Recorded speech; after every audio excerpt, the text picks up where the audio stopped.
ይወድሻል ምናምን ነገር ልጅሽን ይፈልጋሉ ብሎኛል ምናምን ብለሽ ከዛ በኋላ ግን ከሱ ጋር ሌላ ነገር ስታደርጉ አይቻቸዋለሁ፣ አግኝቻቸዋለሁ። እሱም መልሽልኝ። ከሱ ጋር ሌላ ነገር ስታደርጉ እኔ በጆሮዬ ሰማችሁ ነበረ። ላይክ ያ ምን እናደርግ ነበር? ግልጽ አድርግ እየተናገርሽ ነው። ግልጽ ማድረግ አያስፈልግም። በቃ ታውቂዋለሽ ምን እንዳልኩኝ። መልሽልኝ ማማ መልሽልኝ። ዘሪሁን ማለት የኔ ኩያ ነው። በጣም ይፈልግሻልና እህቴን ምንድነው ልጅሽን ፈልጋታለሁ ምናምን ነገር ብሎኛል ብለሽ ጠየቅሽኝ። ከዛ እኔ ምን አልኩሽ? እኔ ሀሳብ የለኝም ይሄ ልጅ በመጥፎ ነገር አይቼው አላውቅም እንደዚህ አይነት ጉዳይ። ግን ከዛ በኋላ በስንተኛው ቀን ሁላ ሰፈሩ ሁሉ ያውቃል ከሱ ጋር አርግዘሽ የሆነ ቀን መተሽ ጓደኞቼ ቤት አባረሽኝ ከቤት ጓደኞቼ ቤት ኖር መተሽ ምን አባሽ ታረጊ ነው የምትደውይለት? አመንሽም አላመንሽም የ3 ወር እርጉዝ ነኝ ከሱ ስትይ ጓደኛዬ ሰምታሻለች። ከዚህ በላይ አላወራም። አይ ቲንክ ኢዝ ኢነፍ። ምክንያቱም መልስ መስጠት ስለማትቺ ይሄን ነገር ግን አሁን ጀግመሽዋል። አሁን ራህመት ኢሙ የሚያውቁት ሰው ነው። ከዚህ በላይ ይቅርባችሁ፣ ይቅርባችሁ። የሚያሳዝን ነው። ወንድ የሌለበት ቤት እንደዚህ ነገር መከሰቱ ወይ መከሰት እድሉ በጣም ሰፊ ነው። እንዴት ናችሁ? ሰላም አለይኩም። የዚችን እናት ቪዲዮ በተለያዩ ማህበራዊ ሚዲያ ላይ ሰምታችኋል ብዬ አስባለሁ። የመጀመሪያው ኢንተርቪውን ያደረገችው በእግረኛው ሚዲያ ላይ ነውና ራህመት ኢማን ሀያት የሚባሉ ልጆች አሏት።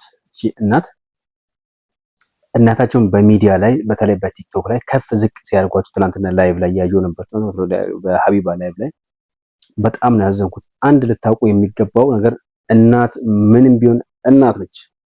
እስከነ ስህተቷ፣ እስከነ ችግሯ፣ እስከነ ምናምን ነገር ማለት ነው። አንድ የሆነ ፕሮግራም አይታችሁ ሊሆን ይችላል። አይ ዶንት ኖ ኢቢኤስ ላይ አፋላጊ የሚባል ፕሮግራም ላይ የጠፉ ሰዎች ተፈልጎ የሚገናኙበት ፕሮግራም ነበር። እዛ ፕሮግራም ላይ አንድ ወጣት ልጅ ከአውሮፓ ሀገር ይመጣል እናቱን ፍለጋ። እናቱ መቼ ነው የጣለችው? እናቱ እሱ እንደወለደች ወዲያውኑ በጨቅላነቱ ትጥለዋለች። ለምን እንደጣለችው በምን ምክንያት እንደጣለችው እሷና ፈጣሪዋን የሚያውቁት። በፋይናንሻል ምክንያት ይሁን ባሏ ጥላት ይሁን አይታወቅም። እሷ ስትጥለው ሰዎች ያገኙታሉ። ያገኙ ሰዎች ደግሞ ይሄንን ልጅ በጉዲፈቻ አማካኝነት ለውጭ ዜጋ ይሰጣሉ። እነዛ የወሰዱት የውጭ ዜጎች ደግሞ ይሄንን ልጅ አሳድገው አስተምረው ለወግ ማዕረግ አድርገው ትልቅ ደረጃ ካደረሱት በኋላ የማንነት ጥያቄ የተነሳ ልጁ እናቴን እንፈልጋለሁ አለ። የልጅ እኮ እናቱን ላለመፈለግ ብዙ ምክንያት እኮ አለው። በልጅነቴ ጣለችኝ፣ ለምን ጣለችኝ፣ ለምን ወለደችኝ፣ ለምን እንደዚያች ብሎ አልፈልግም ቢል በጣም ብዙ ምክንያት አለው። አላለም እሱ እናቴን እንፈልጋለሁ ብሎ ካለበት ሀገር በጣም ኮምፎርት ዞን ምቾት ካለበት ሀገር ላይ ወደ ኢትዮጵያ መጣ። እናቱን ፍለጋ ሲያፈላልግ ነበር። አይታችሁ ሊሆን ይችላል ይሄን ፕሮግራም ኢቢኤስ ላይ። ይሄን ያነሳውበት ምክንያት ምንድነው? እችኛዋ እናት የሆነ ፕሮግራም ላይ የሰማሁት ለ20 ዓመታት እነዚህን ልጆች ሰው ቤት ልብስ እያጠበች፣ እንጀራ እየጋገረች፣ ጉሊት እየቸረቸረች፣ የሰው ፊት እየገረፋት፣ ጉሊት ላይ ፀሐይና ዝናብ እየተፈራረቀባት እነዚህ ልጆች ያሳደገቻቸው። በዛን ሰዓት አባታቸው ደግሞ ጥሏቸው ወደ ሱዳን ወደ ምናምን ሀገር ሄዶ ነበር። ነገራቸው ተመቻችቶለት ትንሽ መላ ሰብሰብ አድርጎ ሲመጣ እነሱ ፊታቸውን አዞሩበትና ወደሱ አበሩ ይባላል። ብቻ አልሙሂም ይሄም ሆነ ያ እኔ ከሁሉም ነገር ያሳዘነኝ ነው ታውቃላችሁ።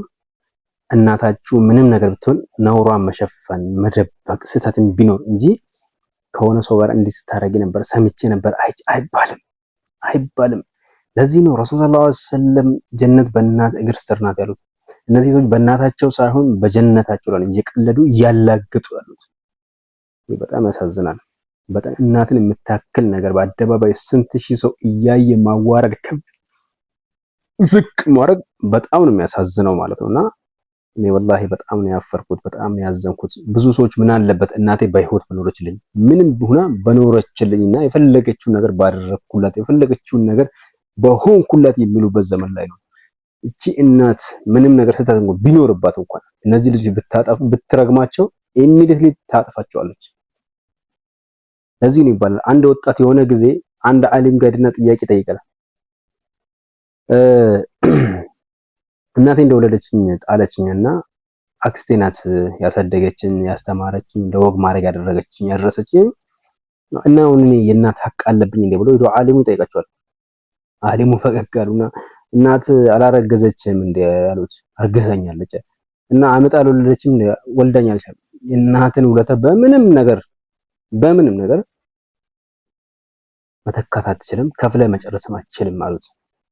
የእናት ውለታ በምንም ነገር አይተካም። ብዙ ሰዎች እናት በኖረን ብሎ የሚመኙበት ጊዜ ላይ ነው።